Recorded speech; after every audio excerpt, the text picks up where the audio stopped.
నవీన జ్యోతిష్యం ఛానల్ ప్రేక్షకులకి నమస్కారం. ఈరోజు మన వీడియోలో మిథున లగ్న జాతకులకి 2025 సంవత్సరం ఎలా ఉండబోతుంది అనే విషయాన్ని తెలుసుకోబోతూ ఉన్నాం. ఈ వీడియోలో నేను ఫలితాలు కాకుండా మరి ఏవి డిస్కస్ చేయటం లేదు. అంటే ఫలితాలను ఏ విధంగా తీసుకున్నాం, ఏ గ్రహం ఏ రాశిలో ఉంటుంది, ఎప్పటి వరకు సంచరిస్తుంది, అవన్నీ కూడా ఏంటంటే క్యాలిక్యులేషన్ పార్ట్ బ్యాక్ ఎండ్లో మేము చేసుకొని పెట్టుకున్నాము. దాన్ని బట్టి ఫలితాలు చెప్తున్నాం. ఇవన్నీ కూడా మీకు అవసరం లేదు అని చెప్పే విషయాన్ని నేను ఇక్కడ చూపటం లేదు. ఇక ఫలితాల విషయానికి వస్తే ఈ సంవత్సరంలో 13 జూలై నుంచి 28 నవంబర్ మధ్య ఈ సమయంలో మీకు శని ఫలితాలు పుష్కలంగా అనుకూలంగా ఆశాజనకమైనటువంటి ఫలితాలు వస్తూ ఉన్నాయి. అంటే 13వ తారీఖు జూలై నుంచి 28వ తారీఖు నవంబర్ మధ్య మీరు తెలిసి కానీ తెలియక కానీ కొన్ని మంచిని చేజెక్కించుకోబోతూ ఉన్నారు. అంటే అసంకల్పిత ధనలాభము అంటే మీరు ఊహించి ఉండరు. అది గిఫ్టుల రూపంలోనో ఇంకో రూపంలోనో అంటే ధన రూపంలోనో ఇంకో రూపంలోనో మీకు ఒక లాభం అనేది వస్తూ ఉంది. పేరు ప్రఖ్యాతులు ఖచ్చితంగా ఈ సమయంలో మీకు వృద్ధి చెందుతాయి. మీకు ఒక గుర్తింపు అనేది వస్తుంది. అంతేకాకుండా వ్యవహార లాభము అంటే ధన లాభం కానీ వ్యవహార లాభం కానీ ఏదో ఒక విధంగా మీకు అన్నీ కూడా పాజిటివ్గా జరుగుతూ ఉంటాయి. కాంపిటేటివ్ టైం అనమాట. అంటే మీకు ఈ సమయంలో మీ ప్రత్యర్థుల్ని మీరు తలకిందులు చేస్తారనమాట. అంటే మీరు వేరే వాళ్ళ మీద పోటీ చేసినా విజయం మీదే మిమ్మల్ని వరిస్తుంది. ఒకవేళ మీరు స్టూడెంట్స్ అయి ఉండి ఏమన్నా ఎగ్జామ్స్ ఏమన్నా రాసినా మీకు మంచి మార్కులు రావటమో లేకపోతే ఉద్యోగాలు రావటమో ఏదైనా కూడా ఏంటంటే పోటీతత్వంలో మాత్రం మీదే పై చెయ్యి అనేది సూచిస్తూ ఉంది. పేరు ప్రఖ్యాతులు వృద్ధి చెందుతాయి. అసంకల్పితంగా ధనలాభం వస్తుంది. అంతేకాకుండా నవమ భావము కూడా బాగున్న కారణం చేత అంటే శని హౌస్ అన్నమాట. ఇది దూర ప్రాంత ప్రయాణాలకి అనుకూలమైనటువంటి ఫలితాలు. ఈ దూర ప్రాంత ప్రయాణాలు కూడా స్పిరిచువల్గా అంటే కాశీకి వెళ్ళాలి, రామేశ్వరం వెళ్ళాలి, లేకపోతే అమర్నాథ్ వెళ్ళాలి, ఇలా స్పిరిచువల్ ట్రిప్స్ ఇటువంటివి కూడా సక్సెస్ రేట్ అనేది ఎక్కువగా ఉంది. మీరు తప్పకుండా దైవ దర్శనం అనేది ఈ సమయంలో చూస్తారు. అంతేకాకుండా భాగ్యస్థానం బాగుంది. అంటే ఆస్తిపాస్తులు పెరగటము, మీ యొక్క బ్యాంక్ బ్యాలెన్సులు వృద్ధి చెందటము, దూర ప్రాంత ప్రయాణాల్లో అనుకూలతలు, ధర్మ కార్యక్రమాల్లో పాల్గొనటము, గురువుల యొక్క ఆశీర్వాద బలం మీ మీద చక్కగా ఉండటము, ఇవన్నీ కూడా ఈ 13వ తారీఖు జూలై నుంచి 28వ తారీఖు నవంబర్ మధ్య చూస్తారు. ఇక ఈ చెప్పినటువంటి సమయం కాకుండా మిగతా సంవత్సరం ఏ విధంగా ఉంటుంది అంటే మీకు ఈ సమయంలో లగ్న బలం అనేది పుష్కలంగా ఉంటుంది. లగ్న బలం పుష్కలంగా ఉన్న కారణం చేత మీరు ఒక క్యాలిక్యులేటెడ్ పర్సన్గా తయారవుతారు. ఒక పంక్చువాలిటీ, సిన్సియారిటీ ఇవి మీకు అంటే ఆల్రెడీ మీకు ఉంటాయి, కానీ ఇవి కూడా ఇంకా ఎక్కువ అవుతాయి. చాలా చక్కగా అంచనా వేయగలుగుతారు. అంటే ప్రణాళిక వేయగలుగుతారు. ప్రణాళికాబద్ధంగా మీరు నడుచుకుంటారు. ప్రతి పనిలో కూడా మీకు విజయావకాశాలు అనేవి కనిపిస్తూ ఉన్నాయి. మీరు వేసినటువంటి ప్రణాళిక అనేది ఆల్మోస్ట్ ఫెయిల్ అనేది కాదు. సక్సెస్ రేట్ అనేది ఎక్కువగా ఉంది. మీ పనులన్నీ కూడా చక్కగా ముందుకు తీసుకువెళ్తారు. మీకు సమస్యలు వచ్చినా మీరు ఆ పనులను ముందుకు తీసుకువెళ్తూ ఉంటారు. అంటే మీ సెల్ఫ్ కాన్ఫిడెన్స్ లెవెల్స్ ఇవన్నీ బాగుంటాయి. చక్కనైనటువంటి కాలము.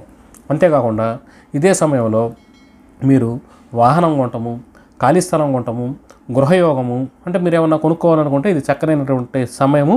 మీరు ఏమి కొనాలని ఆలోచన చేయకపోయినా ఏదో ఒకటి మీ తాహతకు తగ్గట్టుగా కొన్ని మీరు తప్పకుండా కొనుక్కొని తీరుతారు. ఇదే సమయంలో మాతృమూలకంగా అనుకూలతలు ఉంటాయి. తల్లిగారి వైపు నుంచి రావాల్సినటువంటి ఆస్తిపాస్తులు ఇవన్నీ కూడా రావటము, తల్లిగారితో సంబంధ బాంధవ్యాలు వృద్ధి చెందటము ఇవి కనిపిస్తూ ఉన్నాయి. ఇదే సమయంలో సంతానపరంగా అనుకూలతలు అంటే ఎవరైతే సంతానం కోసం తహతహలాడుతూ ఉన్నారో సంతానం లేకుండా వాళ్ళు శుభవార్తలు తప్పకుండా వినేదానికి అవకాశాలు ఉన్నాయి. ఒకవేళ సంతానం ఉండి సంతానంతో కనుక సమస్యలు కనుక ఉంటే ఈ సమస్యల నుంచి మీరు ఈ సంవత్సరంలో మీరు తప్పకుండా బయటపడతారు. ఇక ప్రేమికులకు బాగుంది. షేర్ మార్కెట్ రంగంలో ఉన్నటువంటి వాళ్ళకి అనుకూలమైనటువంటి ఫలితాలు వస్తూ ఉన్నాయి. మీ ఇంట్లో శుభకార్యాలు కూడా తప్పకుండా ఈ సమయంలో జరుగుతాయి. మీ యొక్క మానసిక స్థితి ఆనందంగా ఉంటుంది, హ్యాపీగా ఉంటుంది. ప్రశాంతమైనటువంటి వాతావరణాన్ని మీరు ఎంజాయ్ చేయగలుగుతారు. ఇక 2024కి 2025కి పూర్తిగా విభిన్నమైనటువంటి ఫలితాలు వస్తూ ఉన్నాయి. అంటే లైఫ్ స్టైల్లో చాలా చేంజెస్ అనేవి మీరు చూడగలుగుతారు. ఇక 10వ తారీఖు మే నెల నుంచి 5వ తారీఖు జూలై వరకు ఈ సమయంలో మీకు క్రీడాకారులకు వ్యతిరేకమైనటువంటి ఫలితాలు వస్తూ ఉన్నాయి. మీకంటే చిన్నవాళ్ళైనటువంటి చెల్లెళ్ళు తమ్ముళ్ళతో వ్యతిరేకమైనటువంటి ఫలితాలు వస్తూ ఉన్నాయి. కమ్యూనికేషన్ విషయంలో జాగ్రత్తగా ఉండండి. మీరు అనవసరంగా మాట్లాడి లేకపోతే అనవసరంగా డాక్యుమెంట్లు లేకపోతే ఎక్కడైనా సంతకాలు చేసి ఇరుక్కోబోవద్దు. అందువల్ల మీది కానిటువంటి విషయంలో మీరు తలదూర్చకండి అనేటటువంటిది ఒకటి సూచన. సెటిల్మెంట్లకి ఇటువంటి వాటికి వెళ్ళకండి, అనవసరమైనటువంటి ఇబ్బందుల్లో ఇరుక్కుంటారు. గవర్నమెంట్ మూలకంగా కాస్త వ్యతిరేకతలు కూడా ఈ సమయంలో సూచిస్తూ ఉన్నాయి. ఇక 24వ తారీఖు ఫిబ్రవరి నుంచి 10వ తారీఖు మే వరకు, తర్వాత 23వ తారీఖు జూలై నుంచి 11వ తారీఖు నవంబర్ మధ్య ఈ సమయంలో కుటుంబంలో కలహాలు, ధనపరమైనటువంటి సమస్యలు, కుటుంబ సభ్యుల మధ్య ఐకమత్యం లేకపోవటము, కుటుంబంలోనే కొన్ని విభేదాలు సూచిస్తూ ఉన్నాయి. ఈ పరంగా మీకు ఏమైనా ఇబ్బందులు ఉంటే ఆ సమయంలో చంద్రభగవానుడికి రెమెడీస్ అనేవి చేసుకుంటూ ఉండండి. ఇక 1వ తారీఖు జనవరి నుంచి 4వ తారీఖు ఫిబ్రవరి వరకు, ఇక 10వ తారీఖు మే నెల నుంచి 5వ తారీఖు జూలై వరకు, ఇక 3వసారిగా 27వ తారీఖు ఆగస్టు నుంచి 17వ తారీఖు నవంబర్ మధ్య, అంటే ఈ 3 సమయాలు చెప్పాను. ఈ 3 సమయాల్లో మీకు కుజుని యొక్క వ్యతిరేకత అనేది చాలా ఎక్కువగా కనిపిస్తూ ఉంది. అందువల్ల లాభాలు మీరు ఊహించిన విధంగా రాకపోవడము, రుణము, రోగము ఈ విషయాల్లో కాస్త వ్యతిరేకతలు, అంటే ఆరోగ్య సమస్యలు, కోర్టు వ్యవహారాలు, లేదా శత్రుపరమైనటువంటి సమస్యలు, రుణపరమైనటువంటి సమస్యలు మిమ్మల్ని చుట్టుముడుతూ ఉంటాయి. ఇదే సమయంలో లాభాలు అనేవి తగ్గుతూ ఉంటాయి. బంధువులతో కానీ స్నేహితులతో కానీ మీకు దూరం అనేది పెరుగుతూ ఉంటుంది. మీకంటే పెద్దవాళ్ళైనటువంటి అన్నతో కానీ అక్కతో కానీ కూడా మీకు సంబంధ బాంధవ్యాలు సరిగా ఉండకపోవచ్చు. ఈ సమస్యలకి ఆ సమయంలో కుజుడు కారణమవుతున్నాడు కనుక కుజ భగవానుడికి రెమెడీస్ అనేవి చేసుకుంటూ ఉండండి. ఇక ఈ సంవత్సరం అంతా కూడా మీకు విదేశీ యానానికి అనుకూలమైనటువంటి కాలంగా ఉంటూ ఉంటుంది.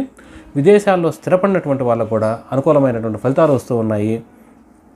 ఖర్చులను మాత్రం చాలా కంట్రోల్ చేయగలుగుతారు. అంటే లాభాలు వస్తున్నాయా రావడం లేదా ఇవన్నీ పక్కన పెడితే ఒక ప్రణాళికాబద్ధంగా ఖర్చుల్ని కంట్రోల్ చేయగలిగేటటువంటి స్థితిలో మీరు ఈ సంవత్సరం ఉండబోతూ ఉన్నారు.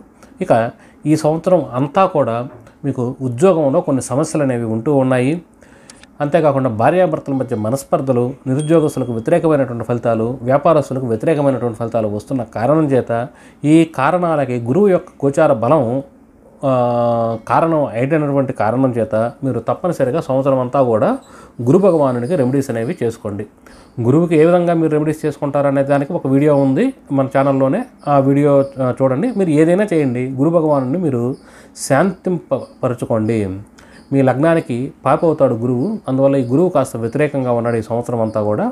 అందువల్ల ధనపరమైనటువంటి సమస్యలు వచ్చినా, ఉద్యోగపరమైనటువంటి సమస్యలు వచ్చినా, ట్రాన్స్ఫర్స్ మీరు అనుకున్న చోటుకు రాకపోయినా, లేకపోతే మీకు పై అధికారులతో కొన్ని సమస్యలు వచ్చినా, ఉద్యోగంలో ఒత్తిడిలు వచ్చినా, భార్యాభర్తల మధ్య మనస్తలు, వ్యాపారం సరిగా సాకపోయినా వీటిలన్నిటికీ కూడా గురువే ఈ సంవత్సరం మీకు ప్రాతినిధ్యం అనేది వహిస్తూ ఉన్నాడు. అందువల్ల గురు భగవానునికి రెమెడీస్ అనేవి చేసుకోండి. ఇక ఈ వీడియోలో నేను సూక్ష్మంగా సుత్తి లేకుండా సూటిగా చెప్పాలనుకున్నవన్నీ కూడా అంటే అందరికీ, అంటే ఈ మిథున లగ్నంలో ఉన్నటువంటి వాళ్ళందరికీ కూడా వర్తించేవి మాత్రమే ఇక్కడ చెప్పాను.